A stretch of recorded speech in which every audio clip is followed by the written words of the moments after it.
Alrighty, YouTubers, looks like the fuse block, after sitting underneath the water for whatever was the time period, took out about 6 wires, shorted them off of the fuse block itself.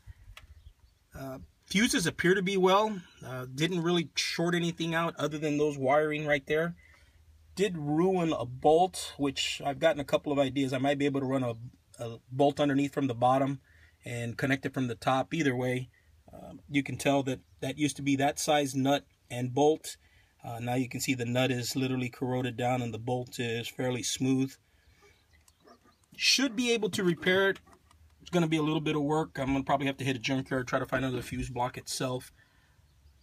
You know, wish me luck. If anybody knows a trick or something, feel free to email me or reply, put it in the post. I'll be glad to take any suggestions. Alrighty. Thank you. Bye-bye.